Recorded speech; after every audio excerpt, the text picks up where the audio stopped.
It's Tuesday on Your View. Welcome to the show. I am Murayo Afolabi Brown. As always, I have the ladies with me. Nima Akasha Zibiri. How you doing? Fine, thank you. To see you. I want to beg you. Let me just rant. So now I've been turning at Ojo in Vaux to get back to the service lane to get home because of bad roads and to avoid the tank border terminals that will usually cause traffic on my own side of town. And now Vaux is a no-go area because like 10 lanes are facing each other and the construction. So you'll be there for hours. Traffic will get all the way to Ojo Barracks before I can turn at the U-turn at the end of the road. Vaux is an area. It's a bus stop. Yeah, it's an area, Volkswagen. Okay, Volkswagen area. Yes. So we need whatever that they can do to ease traffic there would be very, very well appreciated. There's no LASMA there. They are there, standing on one side.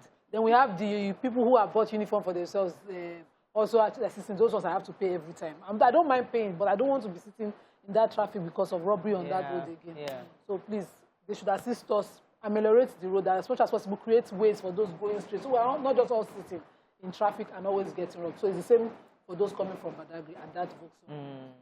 It's been nice for somebody to go and do some spot checks. Yes. You know how he did one for Jota? Yeah. Come to your area. It should be a 4 o'clock drive on that road. Okay. From 4 p.m. And he should do the same for, you know, it's just not, it doesn't make any sense. So let me speak for my real estate constituency. I'm very, very good. There are many locations, estates that have opened up around Ibejuleki after Shongotedo, Awoyaya, Abijo. They are part of Lagos, all the way to Ibejuleki. And a lot of investment is going into that place. Now, the Lekki Ekpe Expressway ends, like, you know that the good part of the road ends at a point. And sometimes you would, my last time in the traffic, I spent like 2 hours from Novara Mall just to get to Beechwood Estate where I'm selling. So it felt really, it's like, there's a lot of people putting money there. Many people that are going to Ekpe. Ekpe is the new Lagos, all of that. Because I traveled that from Pan-Atlantic ahead, they are doing the roads. Yeah. So I've been there several times. So the roads that they're coming forward this way, that's one. Secondly, that traffic that towards Alakowe, that one has been there perennial. And there's a U-turn. I mean, they need to put more U-turns because I realized that after, you have to go down. After the patron, there's a U-turn. That's the only U-turn. So the traffic is really, there's a really huge gridlock. So I know that road very well, but they are doing the road. Yes, so that one will relieve. We are grateful for that. Largely. Then this morning that I was just driving, I'm like, there's pothole. I want to manage my driving into the pothole. To the left, there's a Kenapep. To the right, there's Okada. I'm like, I'm thinking, is it possible for us to create like the middle and say both Keke Napep and Okada should stay on that side so that we're not, Keke, you want to avoid Keke, you jump into in front of Okada, or you avoid Okada, you come into Keke. Let's regulate them. There's hawker on the road. There's wheelbarrow on the road. We're all on the road. Everybody's on the road. So everybody's the stakeholders. They're all Nigerians. We'll be fine. You see, it's part of the Nigerian culture. You have to learn this. If you're a new person and you'll be in town, happy despite and you want to drive. I have a brother that was speaking. Oh yeah, I can drive in New York. I can drive in Nigeria. Gave him key. I gave him keys. Because he wants to turn like this. I forgot that there's a car coming. And people you're doing like this. So it's a Lagos thingy. Boy, listen, we have to go tomorrow. Yeah, how you doing, Maria? Fine, thank you. Happy belated birthday. We've not celebrated you on Sunday. It's actually the first time on TV since your birthday. And you don't so how was your birthday? So my birthday was lovely. Thank you all so much. I mean, I got so many messages from, of course, viewers. Thank you so much. Kind, beautiful, heartfelt messages. One that suits your personality. I mean, you just only know me from the screens of your TV, and you show me so much love. So thank you. And to the ladies for my beautiful fiddle leaf plant. Thank you so much. They got me a beautiful plant. I've always wanted the plant, and they got it for me, and I'm so happy for that. Just and then at the weekend on Sunday, because we couldn't do anything Friday, traffic and everything. My family, we spent time at Omu Resort. Yeah, we saw that. Beautiful place with all the animals and everything. And I'm like, was it expensive? I need to drag Mariah there. Yeah. They are donkeys the place. So I want to show zebras. Was it expensive? Is it affordable? It's affordable. It is. It is. Many times we're always saying, we cannot spend time. We spend all our foreign exchange abroad. Let's spend it here. There's something in. Yes, there's one. We've all been on that page now. And show your. There's one I heard about in Abuja that is really, really nice. But this one has got kayaking. There's kayaking. There's a boat ride. There's a huge man-made lagoon there.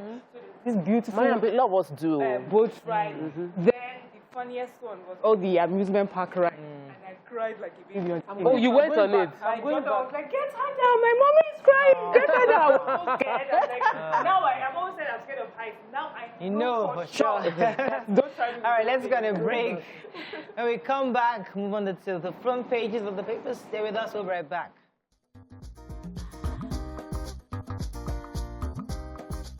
Stay tuned. Your View will be right back.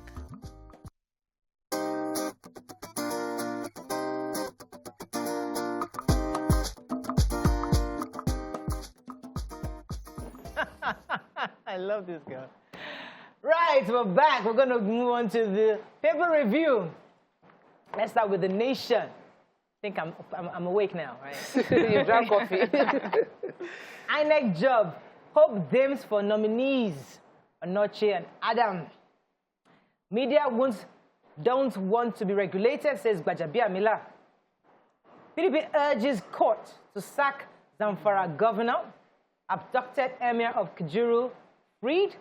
Ohanaze North Central leaders clash over power shift. APC to begin congresses on July 31st. COVID-19 Delta variant kills 2 in Oyo. And DMO offers 150 billion naira federal government bonds. All right, which story are we taking? Major headline. Okay. So, the Senate committee that is looking into INEC, screening Onoche and 4 others have seemed to have reached a conclusion to disqualify her and Adam from being INEC Rex. And for her, it's beyond the partisanship. There's an issue of federal character against her. They said that there's already a May Agbamuche Mbu, who is a legal practitioner, also from Delta State, already on the board of INEC as a Rec. And for Onoche to be coming from Delta State, it means that not only Delta people then will do the board for. So, of course, that could be a reason for her disqualification, aside the conflict of interest already discussed earlier. And the same happens to be the fate of Adam as well, from a region where his own too is about federal character. So, yeah, let me the report of that committee will come out today. Yeah, let me also add that the former chairman of INEC is also advising against the appointment. He's saying that anyone that has so much controversy surrounding them should not be put in such a sensitive position because it will make people question the integrity of the commission. So, yeah, we miss him. All right, okay, go ahead, please go on. No, NIN. Oh, quiet. Okay. So, NIM SIM registration, we know the reason why it had been pushed, and many numbers have been also sort of shut down for lack of the registration, is to help to trace all the numbers. But many people, especially people in the Kaduna, Katsina areas who have gone through bandits and kidnappers den, say that even though they had numbers for these kidnappers and these bandits, even though they gave it to the security operatives, they were not freed, or those numbers were not used, or they were not being traced at all. So many people who have been, direct victims of this kidnapping have said, one even said his brother's phone was stolen by the bandits, and that's what the bandits used for negotiation, and still they could not trace these bandits, or they refused to, And they're saying, the Association of Telecommunication Companies are saying that every number is traceable in Nigeria. So in their own case, every number can be traced. There's no number that is not registered and everything. So now it's on the security operatives. Right. What is happening that you cannot trace this number and you're not able to use these numbers to find these people? Let me link that to the emir of Kajuru, who was recently released. Interestingly, the abductors called the family through his own phone, right? And then released and even apologized to him for abducting him, saying that, they did not realize because of the age and all that. So, but they still have his family members. The whole family. So, but he felt quite bad, and it's really sad that. I think it's worse when your abducted along family members and then they release you. They release you and you're leaving them. Yeah, your daughter and grandchildren. Let's take the Yoruba Nation rally. So 49 people have been denied bail. 49 of them include 47 men and 2 women. They were found with Yoruba Armed Forces vest, other item, guns, axe, Odua flag, and that the bail was denied despite the fact that they were represented by human rights lawyers Olashukbo Ojo and Oladapo Kayode. The court, however, granted the ex parte order to detain them for 21 days so that they won't be able to say it was beyond their rights, that you are holding them back beyond their rights. So it's been adjourned to 27th of July to hear the case, and let's see how justice will be meted out to them. Moving on now to the Punch. Manufactured imports increase to 41 trillion naira. Nigeria exports 4 trillion naira goods. Sanwo-Olu's convoy catches Lagos traffic robbers in operation. Super TV boss Chidima makes a U-turn. Police may deploy lie detector. Ireland-based fan takes down Baba Jesha's GoFundMe page following outrage. Experts warn against fresh lockdown over COVID-19 third wave.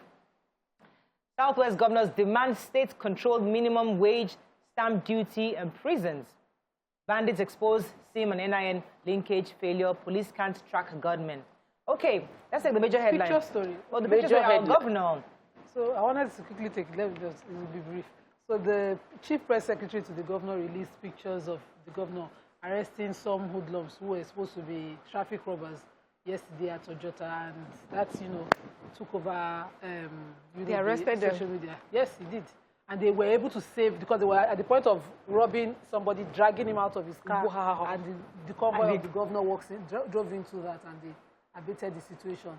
I just wish that everybody that was good. Victims of robbery around Lagos for the past few months would enjoy this kind of that kind of catching. Nothing for you. They have caught you. The highest person that can catch you has caught you. What case do you have? They had cutlass and all those kind of things they use. So let me go on a quick break. When we come back, we'll continue with the Punch. Stay with us. We'll be right back.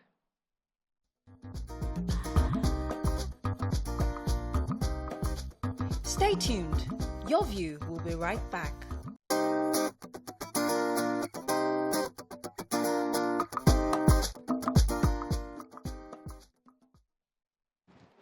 Thanks for staying with us. So there was a story in Punch you wanted to take? Yes, I want to take the story in Punch, the major headline. So manufactured goods in Nigeria has risen to 40 trillion.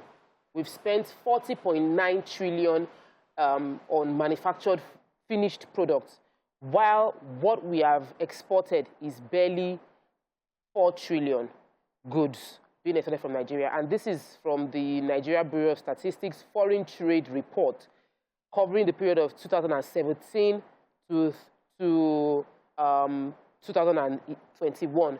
And that just shows that despite the government's policy to say they want to increase our exports and improve our economy, we still are largely dependent on refined, finished manufactured goods, more than what we are manufacturing in Nigeria. And the report included recommendations on how Nigeria can encourage locally manufactured products and support local manufacturers so that we would have less incentives to import finished goods into Nigeria. Yeah, so let me take the update on the murder of the Super TV CEO. So the accused, Chidima Ojukwu, has recanted her initial confession.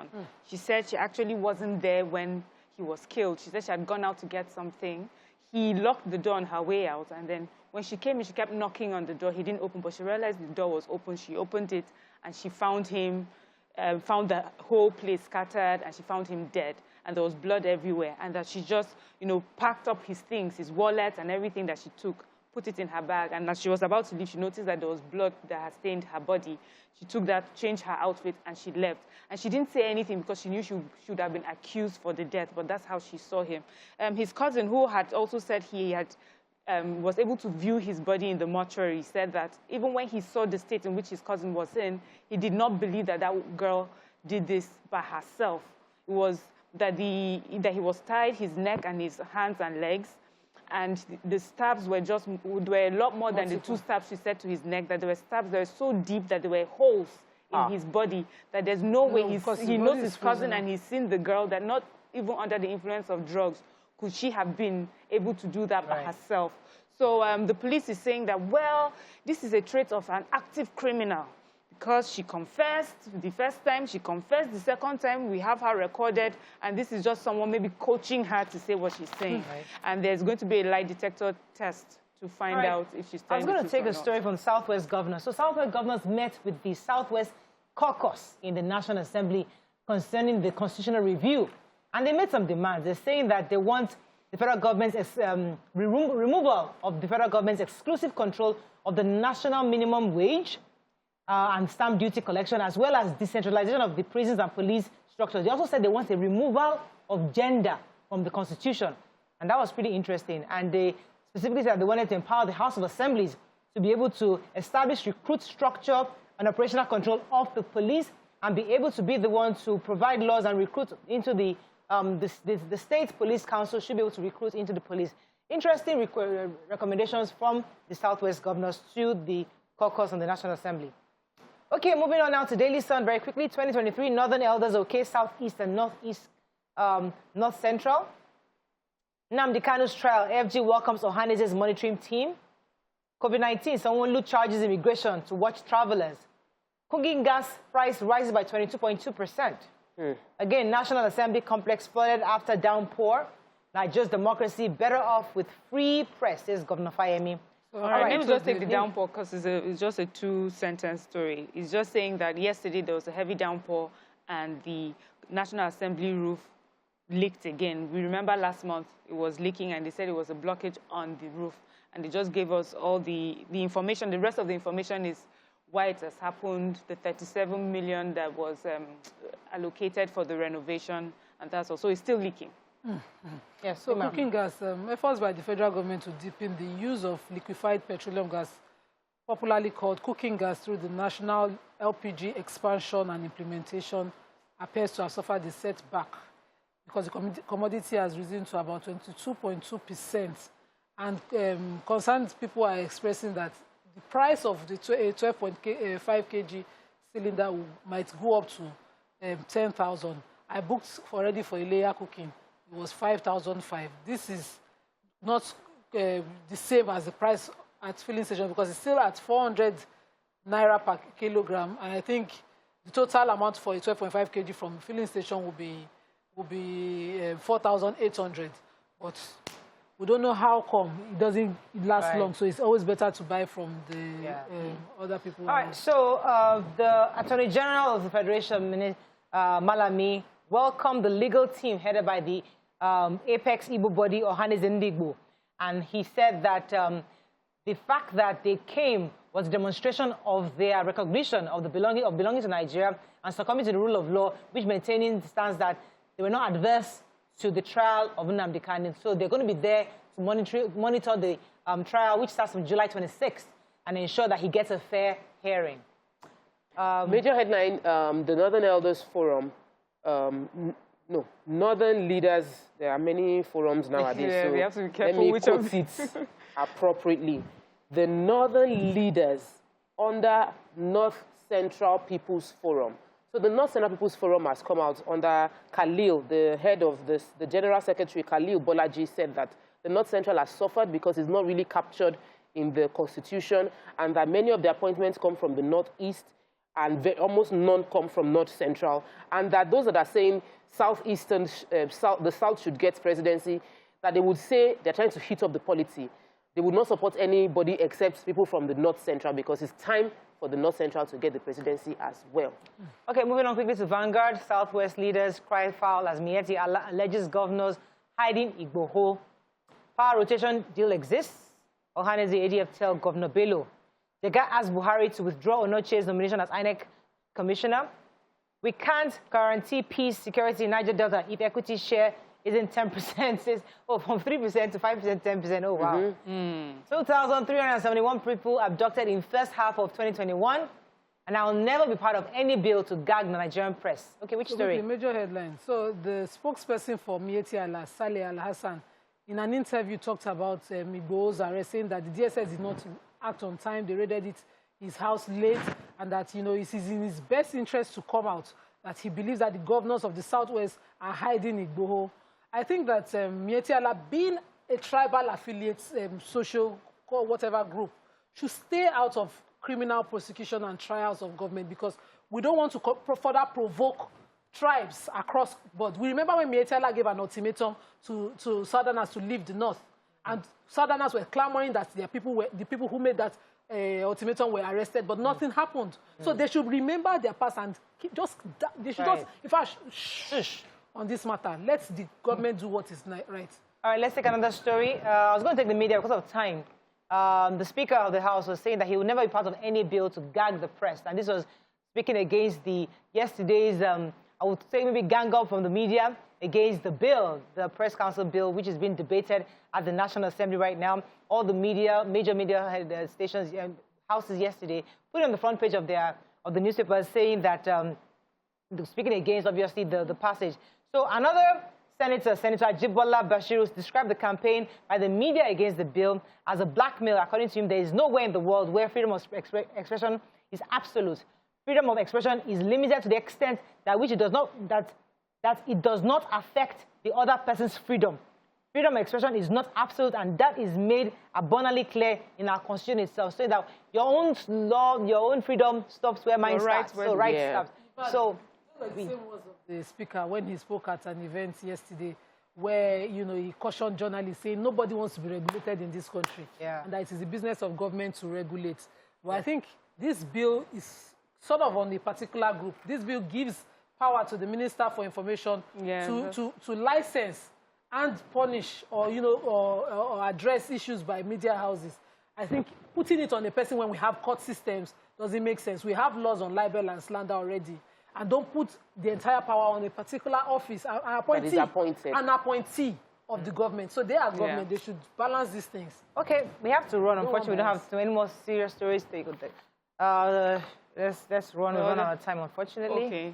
That's all we can take on Front Page Review. When we come back, move on to other hot topics. Stay with us. We'll be right back.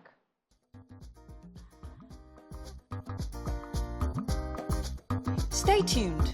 Your View will be right back.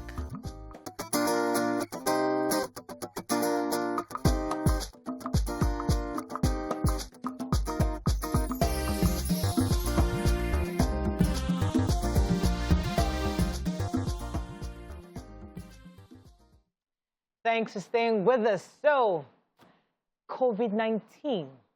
The governor told us a couple of days ago that the isolation centers have increased from 1% to 6% in Lagos. That's quite scary. And we just read in the news this morning that Ibadan, Oyo State, actually recorded 2 deaths.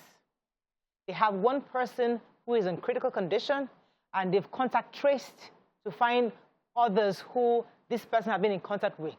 That's for the Delta variant that everybody's talking about. Now, for those of us who watch international news, we understand the Delta variant, how potent it is in the fatalities recorded globally. I think it's also one of the variants in India, I believe. I think UK also recorded this variant. So we are concerned about this variant. I know the federal government also cautioned us, especially they tried to stop flights from South Africa, I believe, and I think from Brazil. Although they didn't stop from UK. I know US stopped flights from UK, but we didn't. But we are going to have I'm going to hear your thoughts on it, because we are all party lovers. Yeah, this is me. Let me speak for myself. Yeah, I love to go to parties. I love to dress up. And I was really happy that I've been vaccinated. It doesn't mean that I'm throwing caution to the wind, but I go with my face mask. When it's time to party, we know we do everything. So we need to understand, where are we going on this matter? Is this thing back here? Are we going back to isolation? What exactly is happening? We'll be having Japhet, who's going to give us information in a minute. But let me hear your thoughts, ladies. When you got this news on this variant, I was like, again. Yes. How did we open our eyes and then we let this happen to us? So, you see, the child... all of us open our eyes. But no, it's not our responsibility to protect from people coming in. It's the government responsibility to protect our borders. If you're applying for UK visa, you must indicate where you're going to do your isolation. because it is compulsory that if you are coming into a country, you must isolate yourself. So now let's assume that it is Nigerian citizens that brought this Delta variant in. We must be our brother's keepers at the same time. Many people had voters apathy in Nigeria, and we don't even have enough vaccines. We're not vaccinated to the capacity that would even protect us. So there are on many levels, we are not handling this thing well. And I cannot fault Lagos State, because Lagos has really, really tried. Like, what else would you expect the governor to do? They've announced, they've made it known. So at this point, I don't want another lockdown. I don't want another modified lockdown. I don't know how the policies can be put in place to help us curb the spread without putting businesses at risk, without putting people livelihood at risk as well. So we must now make a decision that we will not let our case become India, because this is the same variant that caused a lot of death in India. We don't want that to happen in Nigeria. Ma'am, let me and that's what's important. You know, lockdown and all that, businesses shutting down, they're very important, but also what is even just as important or even more important is deaths. We don't want deaths.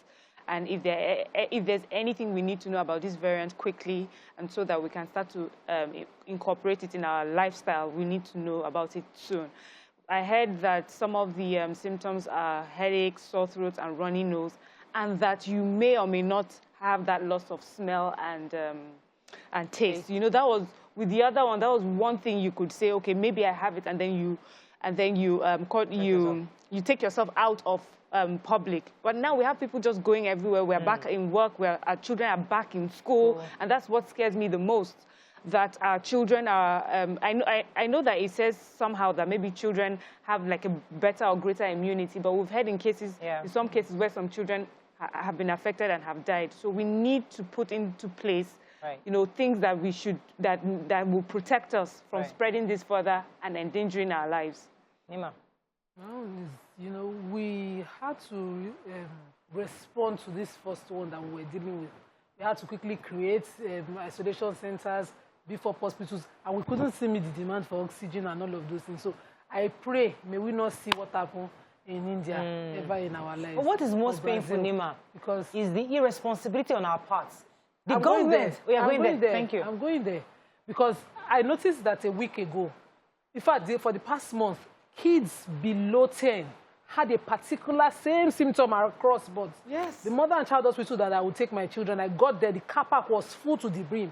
And I peeped in. As I just saw the children waiting in the car, I saw a large crowd of people in the waiting area for pediatric care. I took my kids to a private hospital immediately. So we know, sometimes we see these things that we suspect, but then I will get back home, we just go and party.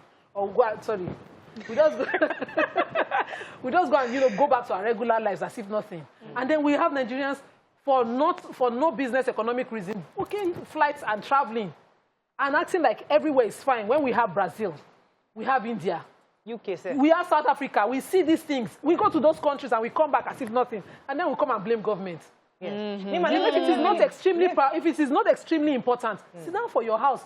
It is not going to cost you anything. Yeah. For the few number of years that you What is more annoying, Nima, is that when you now come back, you don't isolate. No, isolate. The Commissioner for Health kept saying that they are tracing, 1,000 people who came into the country. So is the irresponsibility of these same Nigerians who are supposed to be exposed? You travel abroad, you think that you're smarter, you're more informed, you come back and you isolate yourself. No! They go right back into the people that want to even come and see you too will be saying, why is not serious? I went to nothing like that for you. You know? We are fine. I know 2 people who went to China at the height of the other one. And they came back and said, I beg, don't tell me that. And they didn't fall sick. Yeah. But and they didn't act responsible as well. We need to be able to say, this is what I did. And then you can leave government to it. With all the care that I had COVID. And some people said, no, I was paid to say that I had COVID. Imagine.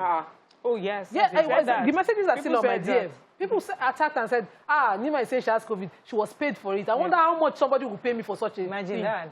I don't understand. So we need to act responsible. I was the only one who had a bucket to wash my hands in my house. And I was the only one who had COVID. And I was the last one to take my bucket inside. The people that didn't have it still think that there's no such thing. So we need to do more. We need to have government officials now that they are announcing but they did not show symptoms. Most people had. Most people it was malaria. We need to understand the state of things in the medical centers. Let's go on the break. We'll come back and speak to Japheth. Stay with us. We'll be right back.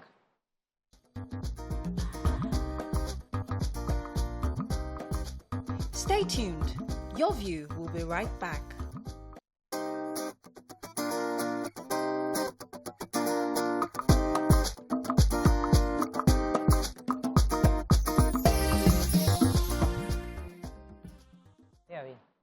Thanks for staying with us. So I'm going to be getting Dr. Japhet on the phone. Okay, I'm told he's not yet online. We're really trying to get him on because we need to know what's going on, not just in Lagos State, what exactly is being discussed from the federal government level, because we know that this variant is very deadly, and we want to know how far can we go. You know, do we stop parties? I mean, because that's my own number one concern, I'm sorry. But schools, I mean, I'm happy that the schools are still safe. I mean, the schools have maintained, and I'm so grateful, they've maintained that level of protection for the children. They still have their face masks. I mean, my own school, they protect the children from the teachers. Children interact, but I know that I've felt a bit that my children are not feeling the best of teachers, because teachers have to maintain distance. Till now, they still maintain that distance. But also talk to them. your children and find out exactly how it is carried out in the school, because the children will tell you, Bobby, when they're in school, they throw their mask away, they are playing with each other. It's not exactly as strict as you think it is. And we understand. It's not exactly even for us. We come to work, we're all masked up. But after a while, you're interacting. Yeah, so that's the thing. You have the sanitizer at the door to go in, to come out, they check you. But when you stay in a enclosed environment for 5 hours or more, you know, it's just normal. And I've seen the children play with each other. Some of the teachers running, be careful, but there's sweat everywhere, so it's not possible for I have Dr. Japhet on the phone. Good morning, Dr. Japhet. Good morning. Good to have you on. So, yes, it's my pleasure to be with you. This Delta variant, Dr. Japhet, what is happening now? I thought you guys got us covered. I thought you got the leg, you know, people covered, which that will feel good that there's no issue in Lagos State. What's happening? Thank you very much for having me once again. Yes, we thought we got you covered too, but it was just a matter of time because, you know, it was the global here and there, all over the world. So it was a matter of time before we had the Delta variant. So we wouldn't say it was... I can't hear you clearly, sir. It's a bit blurry. I wouldn't say it was totally to us as health workers. I think it was just COVID, and then it's maybe unconnected to the fact that we don't have enough vaccines in our country. You know, Delta variant is going on in so many countries of the world now, over 19 countries of the world where they have the Delta variant. In fact, a handful of other countries have the Delta plus variant. So you cannot close the border for economic reasons. So people move up and down. When people move in and out, then they bring in the Delta variant. So I think what we should be looking at is to procure vaccines for our population. It's not very clear. We can't really hear you properly. I don't know if the people at home can hear you. Nima, you had a question? I can hear you clearly. Yeah. So Dr. Japhet, can you remind us what were the measures in place to make sure that those coming from these high-risk countries isolated? Because it seems like government too relaxed on this issue. We'll be reading over for weeks about Brazil. We'll be reading for months about South Africa and UK. We saw what they did. So what exactly was the measure that you put in place to reduce or at least prevent this happening at all that we have now? Thank you very much. That is a very good question. It all goes down on the measures that was put in place by the government. Now, let's start from this question. The government recommended that people who want to come into Nigeria have to test down from wherever they're coming in. Now, when they get to Nigeria, they will also be put or be placed on self-quarantine for 7 days, after which they will do a test in Nigeria to confirm whether they are positive or negative, so that government can isolate them appropriately. Also, their details are meant to be dropped at the point of entry so that health workers who are in charge of that can monitor them, can follow them up, can call them up to be sure they're not showing symptoms, to be sure that they are fine, or to be sure that they're actually obeying the self-quarantine rules. But what we have found out is that people were not obeying all these protocols. People were not carrying out the tests when they get to Nigeria. People were not staying in self-quarantine for 7 days when they get into Nigeria. People were giving false addresses, false telephone contact when they get into Nigeria. So all these are some of the things that made us get to where the point where we are now. Because the Delta variant was not manufactured in Nigeria. It was actually brought in, most likely, in my opinion, it was brought into the country. And it must have been brought in by people we call passengers of interest, POI, who arrive from destinations where this Delta variant is rampaging and endemic there. Right. So I think that is the exact problem we have in our country, enforcement. Right.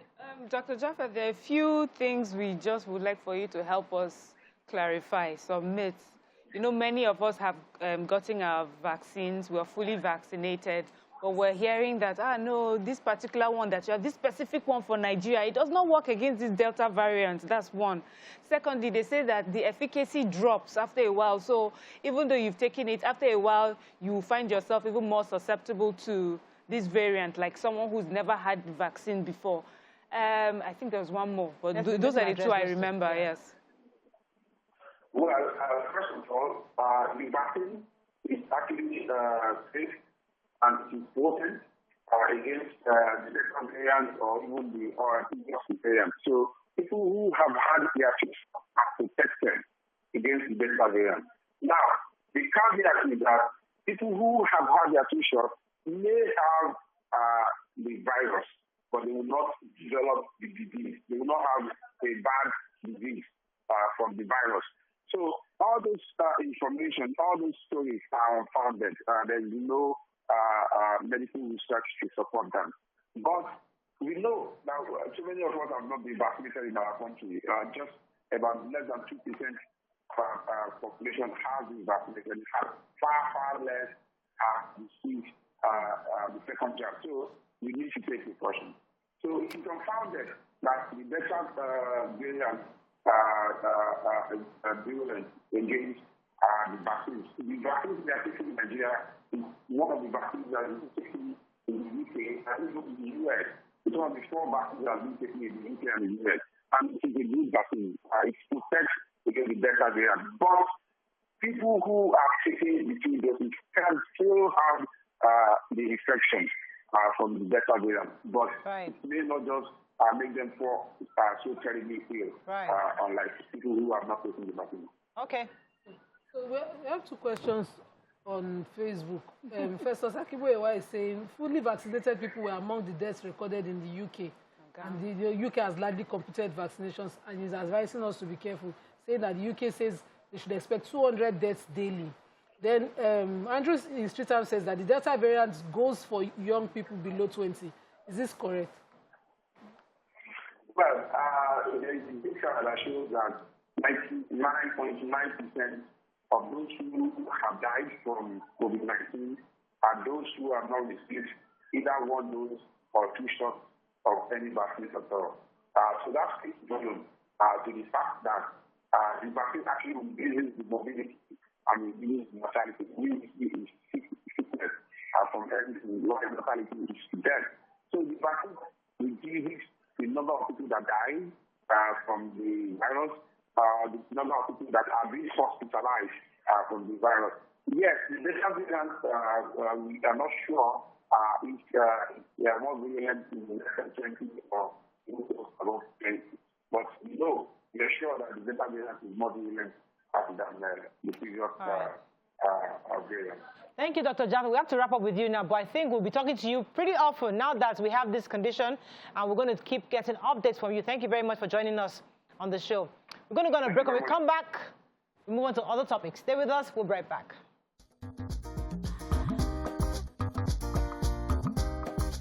Stay tuned. Your View will be right back.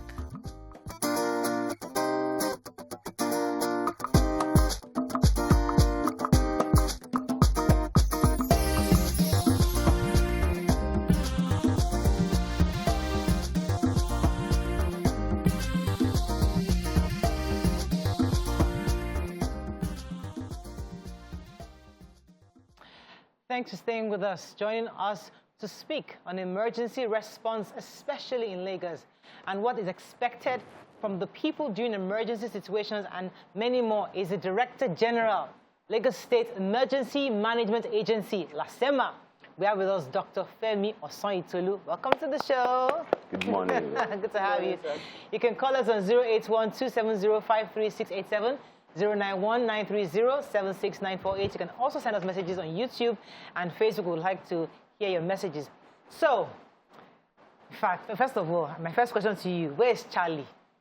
Charlie is fine, well kept. I've not been seeing Charlie around town. No, Charlie always go out in a very majestic way. Yeah. Because he's the queen of emergency. I can see that. So tell us about the response in Lagos State. You know, anytime there's an issue, we hear Dr. Osoitolu, yes, I am here, I'm on site right now, my man, I'm constantly seeing you, everything. How has it, tell us the journey of how it has improved to today. Okay, let me give you what we have now, so that you will appreciate where we are coming from and where we are. Under this administration of Mr. Babajide Olusola Sanwo-Olu, we have moved emergency to the grassroots. Because we realize that the impact of any form of emergency or disaster is at the grassroots. And we realize that we need to reorientate, ensure that our people align with the themes of this administration. And the key vision and focus of this administration is safety of life and properties. With that, in Lagos State, we have local emergency management committee in place in the 20 local government and the 37 LCDs. Not only that, we now have a unit that are in place in all our local government, which is the operational units. And it consists of about 12 able men that can handle any form of emergency in their local government. We now move a little bit forward or step upward. We have zonal offices. And in each of our 3 senatorial districts, we have zonal offices there, and we have dispatch centers. We have one at Onipan, we have one at Ekpe, which is termed as a regional dispatch center. And then we have our head office at the command control at Alausa. And that is why you can see that Oke Osoitolu, LASEMA, our team can be everywhere and at the same time. So let me ask a follow-up question to that. So this Otedola Bridge that almost every other, at least once a month, something always happens on Otedola Bridge. Are you saying you have somebody on standby to be looking out for trucks? Or how does that work? If you look at that, we've put a lot of things in place. Let's look at Otedola issue. Yes. We've put a lot of things in place. All the key stakeholders that are primary responders to emergency, like safety, like safety commission, like Federal Road Safety Corps, like LASMA, they are all well alert at that region, including the LASEMA. In fact, the government has so magnanimous that we have a sort of hospital, accident and emergency hospital, along Lagos-Ibadan Expressway, not far from that old toll gate. You will see well-displayed accident and emergency where they can handle. Yeah, it's functional. But the most important thing, when you are looking at that place, look at the genesis, look at the etiology. You will discover that it's due to the recklessness and carelessness of our people. We discover, if you look at the pathogenesis, the etiology of what leads to accident there, you will discover that one, a trailer that's supposed to carry 30 tons of fuel is carrying about 55,000. Why? A trailer that's that involved in those type of accidents, you will discover that they are poorly maintained. You will discover that their drivers are not in line with all the safety measures put in place. And the Lagos State, under the watch of Mr. Babajide Olusola, has put a lot of things in place in terms of reorientation, sensitization of a lot of things. We've had a lot of questions for you. Go ahead, ma'am. So, sir, you see, Lagos is peculiar in the sense of heavy traffic, sometimes gridlock, and sometimes we see, you know, your big emergency contraptions finding it difficult to maneuver through traffic. So I wonder, with these different units that you have in different local government grassroots, do you have them also stationed in heavy traffic areas, just so that access to accident sites is easier to get to than when you have to come from a long distance through traffic? Yeah, we realize the peculiarity of Lagos State, and that is why we have operational units in each of the local governments, so that they can kickstart, and they are well equipped. In the next few months now, we'll be retraining them. They can kickstart any form of emergency management in their locality. We've done what we call risk analysis and resource mapping of each of our local governments. So, for example, if there's a sort of emergency at Badagry, because we realize the peculiarity, the traffic jam, a lot of things, what we did is that we've trained men at that Badagry local government that can kickstart our response at that locality. So with that, we try to manage our challenges. And secondly, most of our infrastructures in our local government, we have helipads, so that we can use helicopter. Thirdly, we have a sort of mobile CCTV that we can use. And one way or the other, lastly, if you look at the mechanism, the way we normally move to the emergency scene, we have riders, we have ambulances, we have pickups that are operational fit to handle the terrain we experience in Lagos State. Okay, it came to mark, okay. Obviously, I'm one of those I'll say that I've seen the benefits of. I live in the proper Lagos, like we live on the mainland, close to Ikeja, where all the action takes place. Sadly, Lagos covers more than the metropolis. Yeah. And I know that you have consistently said that there are many, every local government's operational units, but do they have the facility? Do they have the equipment? Yeah, that's why I said that we've done risk analysis, resource mapping. Now, the key thing, the outcome of that risk analysis and resource mapping is that we are going to give each of the local government the peculiarity, the type of emergency that they are experiencing in that locality. For example, at Ekpe area, where we have our, industrialization going on, Lekki Free Zone, we've already equipped the place with a regional dispatch center. Now, like Apapa now, you will discover that the major problems that we normally experience at Apapa are containers falling down. With that kind of locality, we have a Goliath position in that locality. Where? You get Goliath is there. Where is the Goliath? The Goliath is there. Excuse me? Which office? Which office? Is in one of our offices that is situated at Apapa. So that whenever you have any falling container, we can easily dispatch it. Which one is stronger? Is it Goliath or Charlie? They have different functions. Okay. They are important to our operation. How many Goliaths do we have? How many Charlie do we have? Because I remember when we were celebrating, I was like, what are we celebrating? We were celebrating one Goliath or Charlie. Okay, it's a good way to start. You see, but how many the point is that, first of all, let us thank Mr. Governor for us to have that emergency heavy-duty equipment. Number one, it's not an easy thing to maintain. You can't, it's not, look, when we move a Charlie out majestically, you will discover that the number of fuel, the number of manpower that we go with it is not that easy.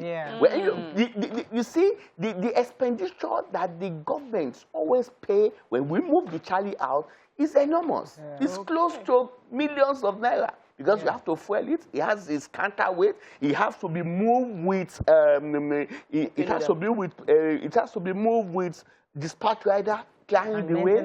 The maintenance of it. We normally get people from Italy, Germany to come and maintain it. It's not an easy thing. So let me first commend you for abating the falling tanker at Link Bridge in Festac recently, and the one that happened at Oshodi, the fire. Thank you very much. So I want to know whether you do follow up. Does LASEMA also follow up to avoid some accidents?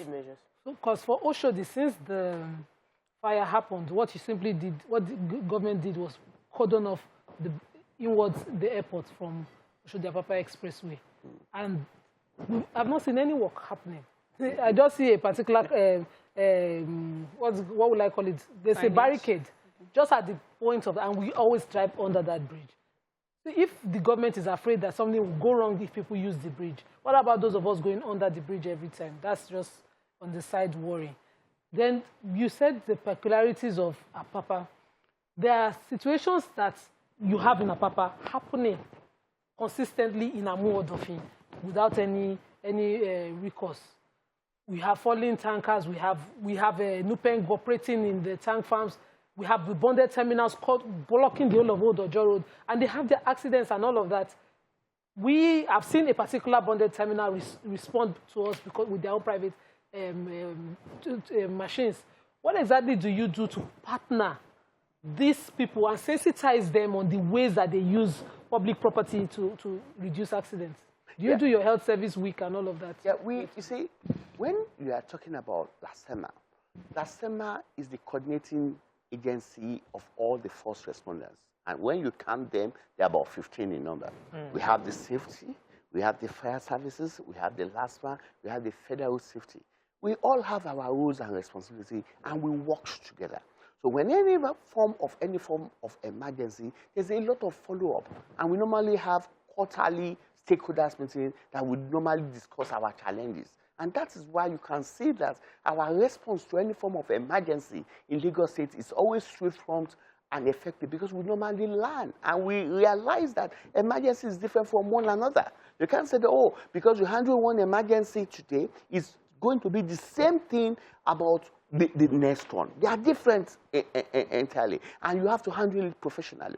Now, concerning the Amuwo, Apapa, the Nupeng, and everything, we've had a lot of stakeholders meeting on that, both at the private level, at the public level, and we already escalated it to the federal government. The NEMA, the federal government, the presidency are really looking into that. On our own parts, as emergency responders in Lagos State, we've put a lot of machinery in that place. Okay, let me go on a quick About a year or 6 months, it was than that. But you can see that we are doing a lot of sanity. Is a work in progress. But believe me, let me go on we are on top of all the challenges there. The mortality, the morbidity that is associated with that kind of thing has greatly reduced. Let me go on a quick break. When we come back, we continue this conversation. Stay with us. We'll be right back.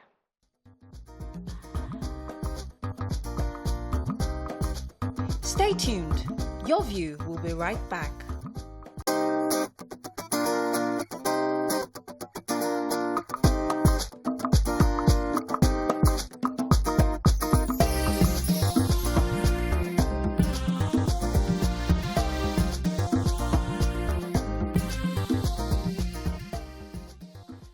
Thanks for staying with us. All right, so because I want Nigerians to understand the situation of emergency, let's just picture that, okay, a house just came down, something collapsed right now in your presence, and you're a citizen, you're a bystander. What's the first thing you do?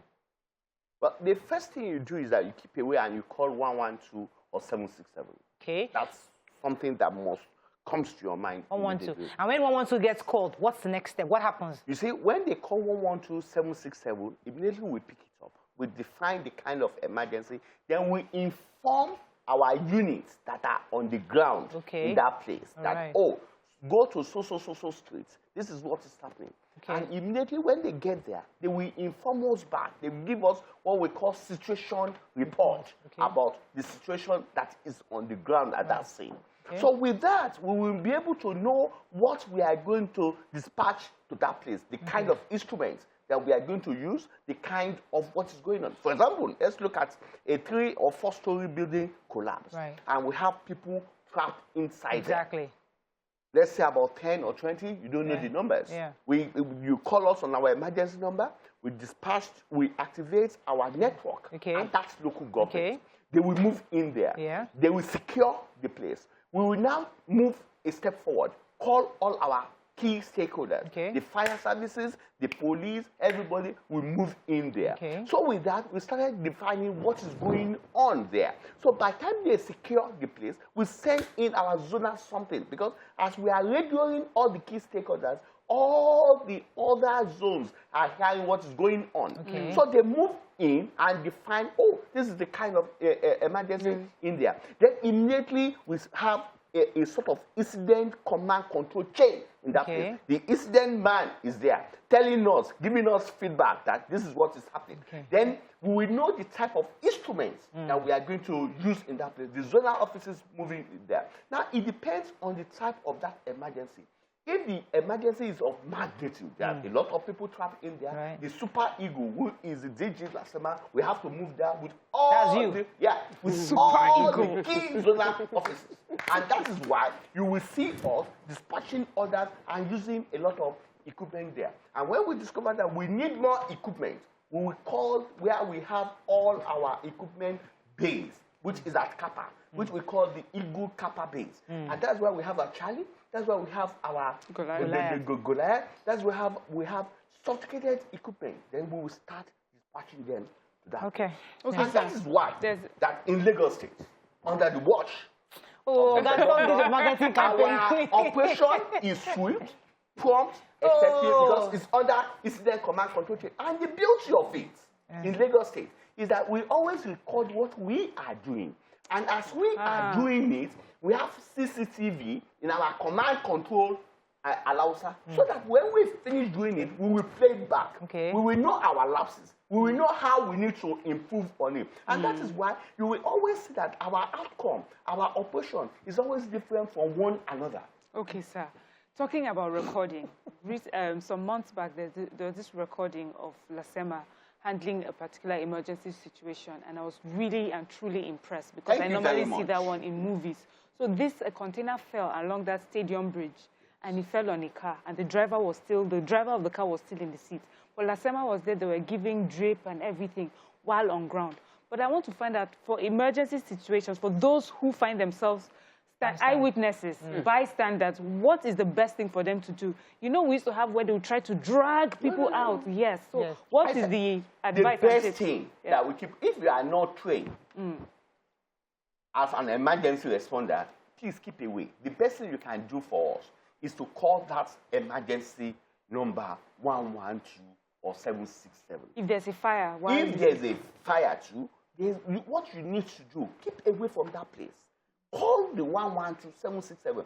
I have informed you and the audience that we have a structure in place. We have a robust structure that handles emergency in Lagos State holistically. So when it occurs, we move in. We are ready. Like this morning, we started working at Odualayo since 4 a.m. We have still morning, afternoon, and night. We are there. We manage the golden hour. Okay, sir, I understand that the government has a responsibility to respond when emergencies take place. But there are some man-made errors, like the incessant bad driving, lack of maintenance of haulage trucks for both container and tankers, that has led to consistent damage of our common wealth. Like our roads go bad, they cause traffic, and it is a private business. When you now use Goliath or you release Charlie and you, Super Eagle, arrive there, there are millions of naira that the government is putting on ground. Who is paying back for those? Is there a form of penalization of the owners of the companies so that we can collect our money back because they are using that is what we are looking at. Yes. Really. We've involved the Ministry of Justice. We've carried out a lot of sensitization concerning it. And the government is really looking at that level. Because when you look at what the government deploys to any form of emergency scene, it's enormous. And you are talking about the manpower, human resources, a super ego, well-trained, moving to a scene. You know what that means? Let me have a final question. You don't know your razzmatazz.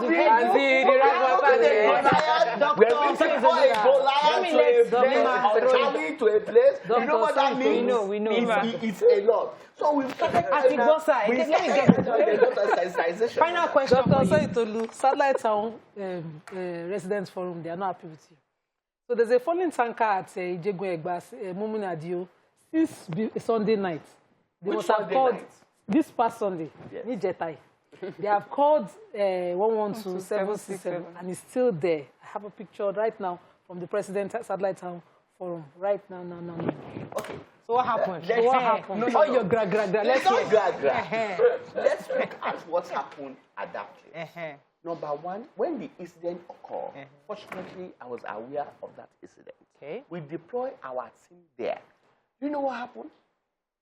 The guys there started molesting our people. They are saying that we're supposed to give them money before. Yes, they are molesting our people. I have it on record. I have it. We have the report. Yeah. In fact, later today, I'm going to have meetings with the Deputy Commissioner of Police on operations concerning that. The Mr. Governor has approved a letter because they started vandalizing, treating the first responders badly. Mr. Governor has just approved that whenever we are going for any form, because you are government. Whenever we are going for emergency, the police turn out. But you see, the point is this: let us enlighten our people. We want to. Sir, you were attacked by touts. You were not attacked by residents. I can say it for free. But you were attacked. I can say it for free. That's Nigerians. But they are Nigerians. Even we living on that side of town are victims of this touts. Now, I made a video to the GM last month. What they do on traffic. They are making their money. We need government there. The tout is within that local government. How many touts can I point out to you? Emergency responders that are well trained locally, internationally, they are now putting arms around them. They are not saying that we should pay money before we assist. It's the same problem we have as residents there. So that's the problem we suffer as what we did. What we did, we informed the police about what is going on. Secondly, we informed the people in that locality. I have their phone number. I tested them that this is what we're experiencing. We were there 4 times, and we told them that, okay, whenever you ensure safety of that place, we move in there. The residents will not fight out. If we move Charlie there and they vandalize Charlie, who's going to pay for that? We move Goliath. We will not forgive them. Let's Goliath. Leave us at the mercy of town with your tout. I don't know any tout. Stop government. No, this is unfair. This is government. You are government. No. You are government. You cannot leave me at the mercy of the tout and ask me to deal with tout. You are right. I cannot vote a tout. Point taken, sir. Listen. So we two are not happy with them. Okay, wait. I have to wrap up. Dr. Osanyintolu, let me wrap up. Let me wrap up, sir. We have to go. I think the point she's making, the tout and everybody in that community are citizens being protected by the government. So even though the tout are there harassing, what she's saying is that they can't protect themselves. So they would like the feedback. Let me finish. The feedback would like for you to take back is let the police help us deal with those touts. So because they also are the mess of those touts. So we're asking that you're a government official, talk to the police to assist them to ensure that those touts don't take over. Let's handle it very well. Don't let us. We have to run, sir. Sorry about that. This is a very good issue. Yes. You get what I'm saying? Let me tell something. Satellite is not only very important to us. Yes. It's a very sensitive area. Yeah. And this is not the first time, second time, third time that we have been expressing something over there. Yeah. The police always assist us. Yes. But do you know what they normally do? They will always come en masse. So what we are saying to address the solution to tackle it is that now let their local government, let the people in there, they are their wards, they are their children. These people are not external. They are part and parcel of that local government. Right. They should realize. That is why we are carrying out a lot of sensitization, dissemination of them. They are part of that locality. They should talk to them. Okay, we have to run, unfortunately. That's all we can take. Talk to their parents. It's Tuesday. We can't talk about health. Stay with us. We'll be right back. Thank you very much, sir, for coming.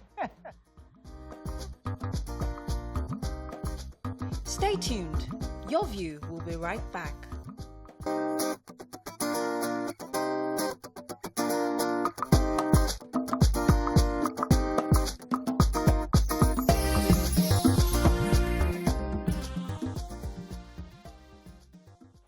Thanks for staying with us. So hermaphroditism is a rare condition in humans of having both male and female reproductive organs. It's a very common in some parts of plant species.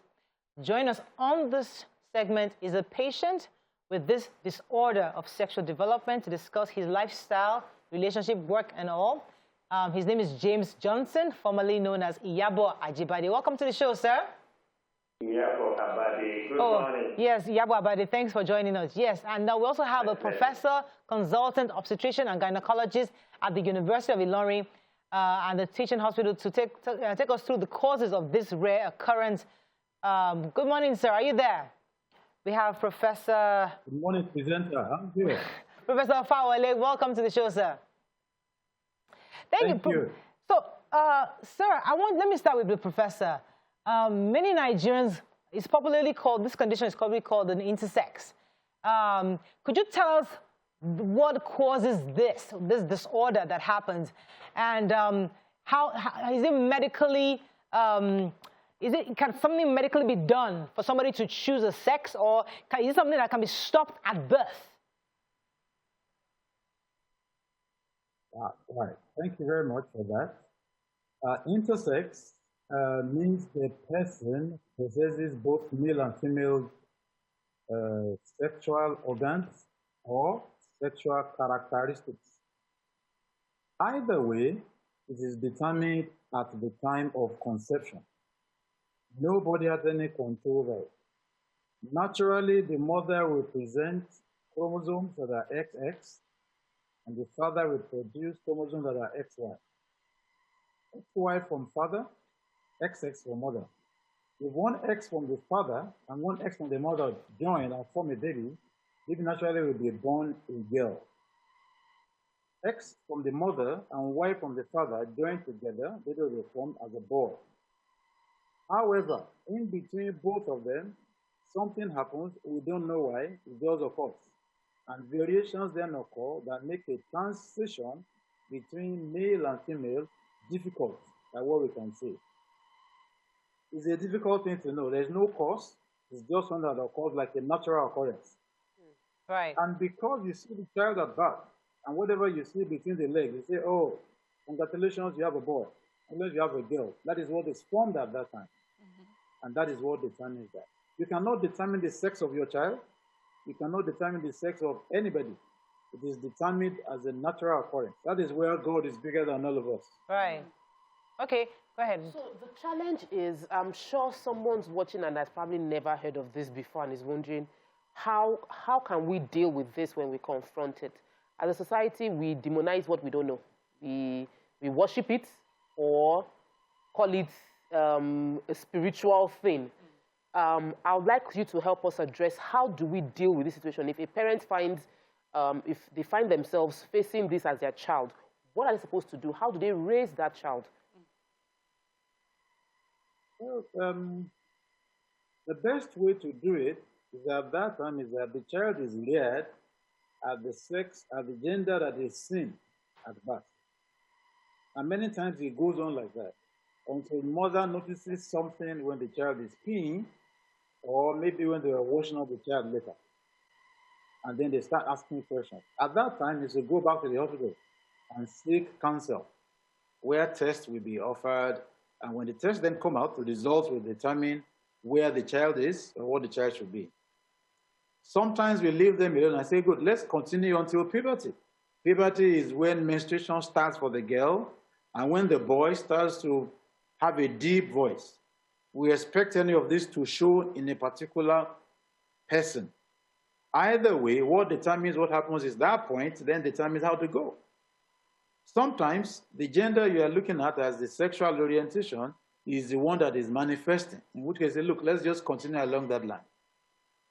And then if you then worry that it's not exactly what you see, like you see a deep voice in somebody being raised as a girl, or you see somebody being raised as a boy having some menstruation points, or the breast is getting big, that is when you then say, look, let's go back to the hospital. A lot of myths around this. It could be a lot of, like you have said, many beliefs have occurred around, but they don't solve the problem. The problem is that the hospital will determine what we have, and then we start to sit down and plan how to rear the child, which is the easier way that this person can be raised and be an adult. At a particular point, when he becomes an adult, he may then decide to choose what life he wants to live. Right. Either he wants to live as a girl or as a boy. Depends on how he has been offered and what he has been doing all along. Right. So at every stage, there are points. Some people don't even have anything. They don't show anything. And they say, look, let's leave me alone. Until I get married, I'll determine what I want to be. So there are many stages to approach, but most of the time it's caution, patience, counseling, and then medical. That is what we have.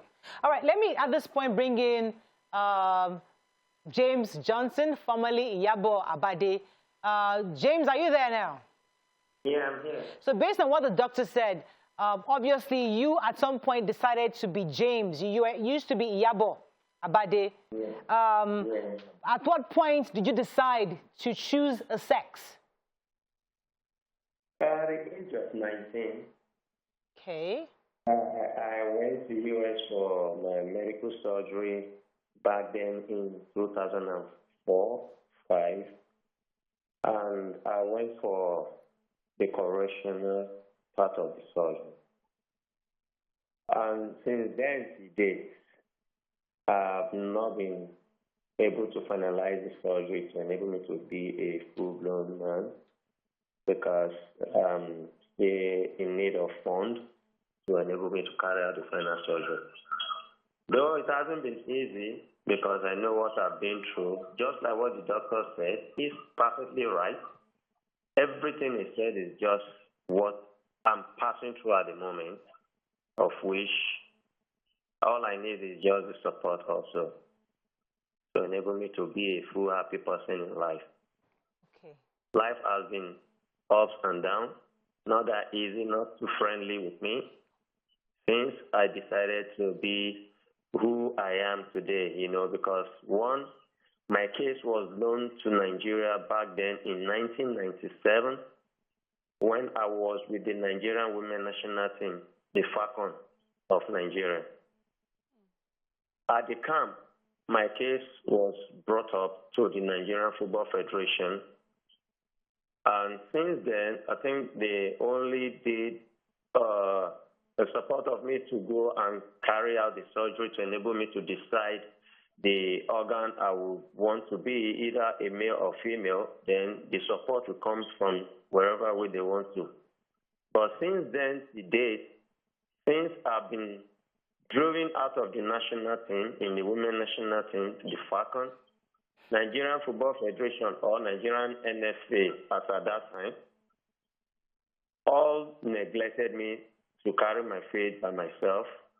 No support to date, being neglected like I'm nobody.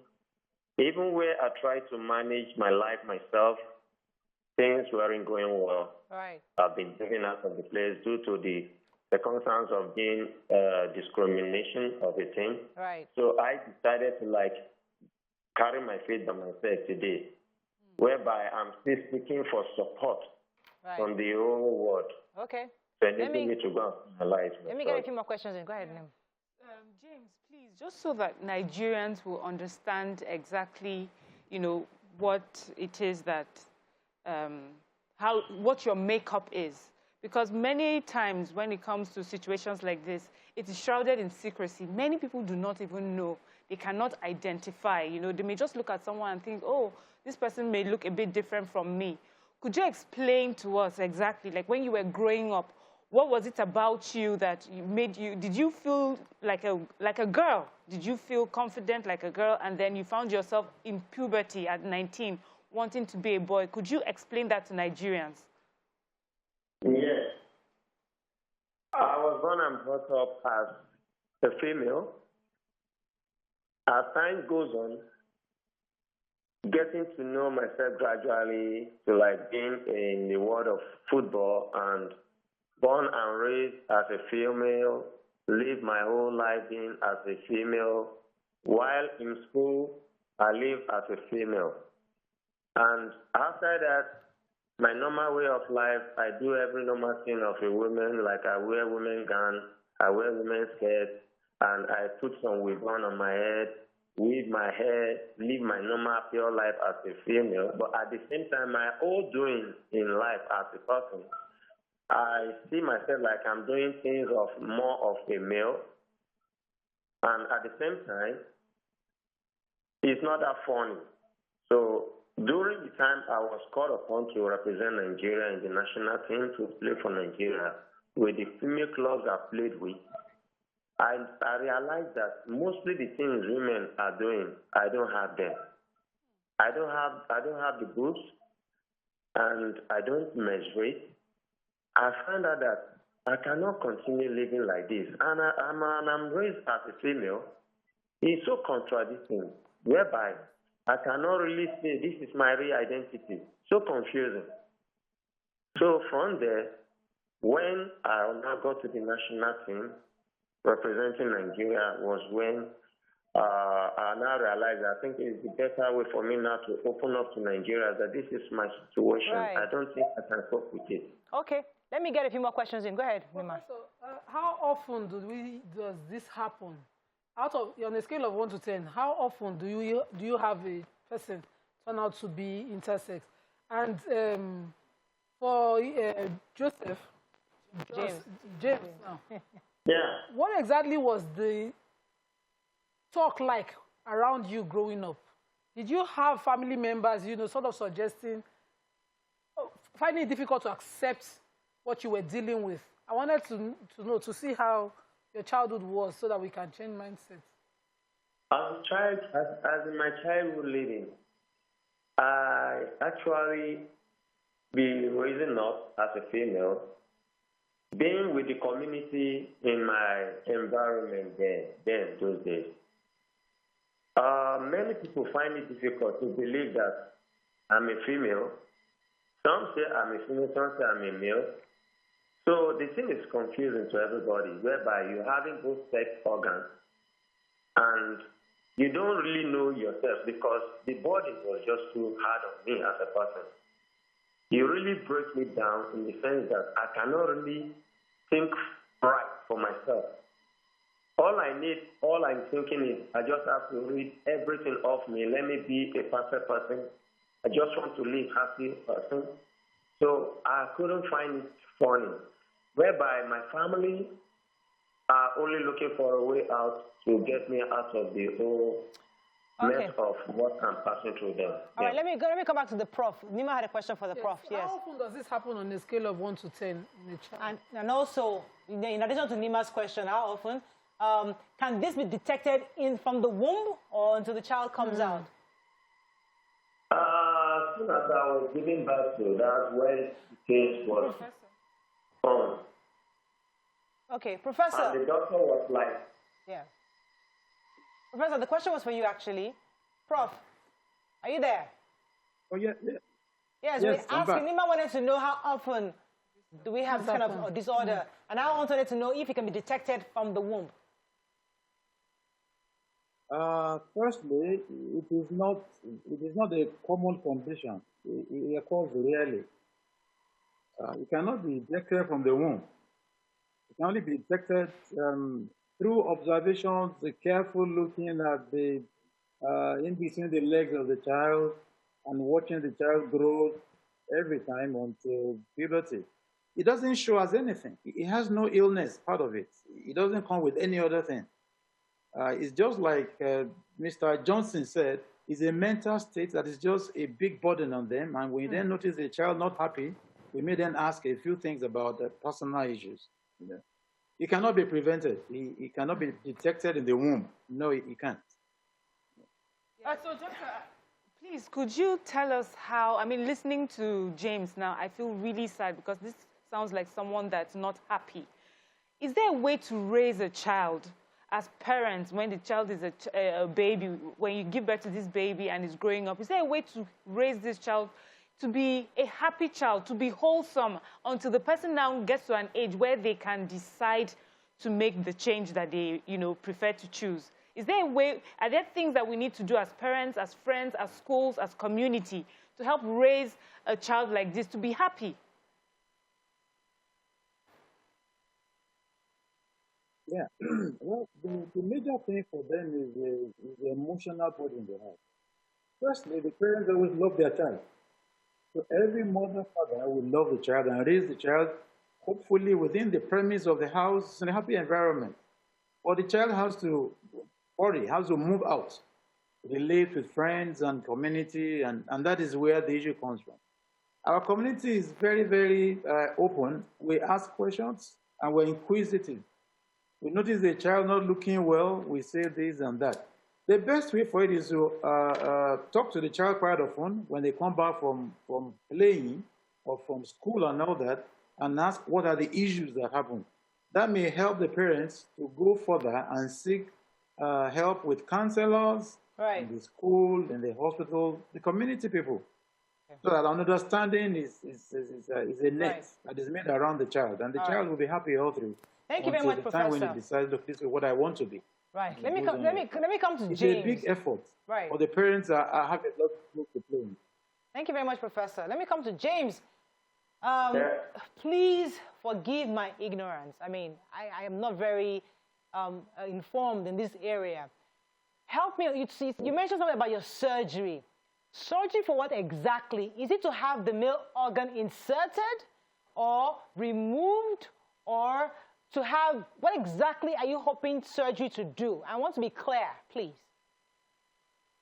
Yeah, this is where I'm going now at the moment. I made the final surgery to carry out to enable me to become a full-blown man. How? Because I choose to be a male after everything that I left the women ward to become a male.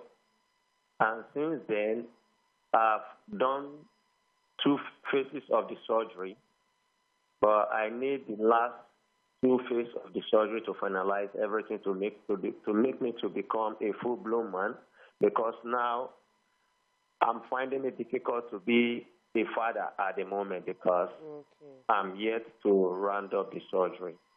Right. Okay. I hope that gives some clarity. Okay. Thank you very much, James.